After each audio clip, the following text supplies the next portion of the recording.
بسم اللہ الرحمن الرحیم فجعلناها نقالا لما بین یدیہا وما خلفہا وموعظۃ للمتقین، اور ہم نے اس جنسی تبدیلی کو دیکھنے والوں اور بعد والوں کے لیے عبرت اور صاحبان تقوی کے لیے نصیحت بنا دیا۔ وَإِذْ قَالَ مُوسَىٰ لِقَوْمِهِ إِنَّ اللَّهَ يَأْمُرُكُمْ أَن تَذْبَحُوا بَقَرَةً قَالُوا أَأَتَّخِذُنَا هُزُوًا قَالَ أَعُوذُ بِاللَّهِ أَنْ أَكُونَ مِنَ الْجَاهِلِينَ۔ اور وہ موقع بھی یاد کرو جب موسیٰ علیہ السلام نے قوم سے کہا کہ خدا کا حکم ہے کہ ایک گائے ذبح کرو، تو ان لوگوں نے کہا کہ آپ ہمیں مذاق بنا رہے ہیں۔ فرمایا، پناہ بخدا کہ میں جاہلوں میں سے ہو جاؤں۔ قالوا ادع لنا ربك يبين لنا ما هي قال إنه يقول إنها بقرة لا فارض ولا بكر أوان بين ذلك فافعلوا ما تؤمرون۔ ان لوگوں نے کہا کہ اچھا، خدا سے دعا کیجیے کہ ہمیں اس کی حقیقت بتائے۔ انہوں نے کہا کہ ایسی گائے چاہیے جو نہ بوڑھی ہو نہ بچہ، درمیانی قسم کی ہو۔ اب حکم خدا پر عمل کرو۔ قالوا ادع لنا ربك يبين لنا ما لونها قال إنه يقول إنها بقرة صفراء فاقع لونها تسر الناظرين۔ ان لوگوں نے کہا یہ بھی پوچھیے کہ رنگ کیا ہوگا۔ کہا کہ حکم خدا ہے کہ زرد بھڑکدار رنگ کی ہو، جو دیکھنے میں بھلی معلوم ہو۔ قالوا ادع لنا ربك يبين لنا ما هي إن البقرة تشابه علينا وإنا إن شاء الله لمهتدون۔ ان لوگوں نے کہا کہ ایسی تو بہت سی گائے ہیں، اب کون سی ذبح کریں، اسے بیان کیا جائے، ہم انشاءاللہ تلاش کر لیں گے۔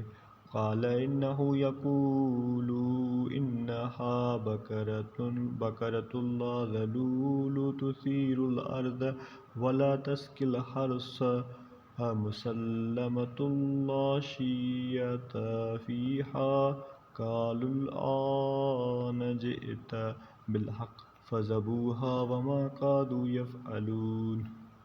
حکم ہوا کہ ایسی گائے جو کاروباری نہ ہو، نہ زمین جوتے نہ کھیت سینچے، ایسی صاف ستھری کہ اس میں کوئی دھبا بھی نہ ہو۔ ان لوگوں نے کہا کہ اب آپ نے ٹھیک بیان کیا ہے۔ اس کے بعد ان لوگوں نے ذبح کر دیا، حالانکہ وہ ایسا کرنے والے نہیں تھے۔ وَإِذْ قَتَلْتُمْ نَفْسًا فَادَّارَأْتُمْ فِيهَا وَاللَّهُ مُخْرِجٌ مَا كُنْتُمْ تَكْتُمُونَ۔ اور جب تم نے ایک شخص کو قتل کر دیا اور اس کے قاتل کے بارے میں جھگڑا کرنے لگے، جبکہ خدا اس راز کا واضح کرنے والا ہے جسے تم چھپا رہے تھے۔ فَقُلْنَا اضْرِبُوا بِبَعْضِهَا كَذَلِكَ يُحْيِي اللَّهُ الْمَوْتَىٰ وَيُرِيكُمْ آيَاتِهِ لَعَلَّكُمْ تَعْقِلُونَ۔ تو ہم نے کہا کہ مقتول کو گائے کے ٹکڑے سے مس کر دو، خدا اسی طرح مردوں کو زندہ کرتا ہے اور تمہیں اپنی نشانیاں دکھلاتا ہے کہ شاید تمہیں عقل آ جائے۔ ثم قست قلوبكم من بعد ذلك فهي كالحجارة أو أشد قسوة وإن من الحجارة لما يتفجر منه الأنهار وإن منها لما يشقق فيخرج منه الماء وإن منها لما يهبط من خشية الله وما الله بغافل عما تعملون۔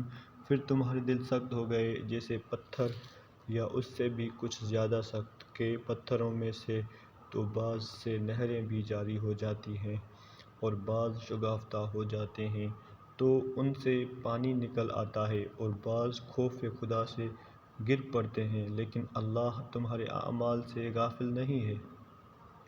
أفتطمعون أن يؤمنوا لكم وقد كان فريق منهم يسمعون كلام الله ثم يحرفونه من بعد ما قالوه وهم يعلمون۔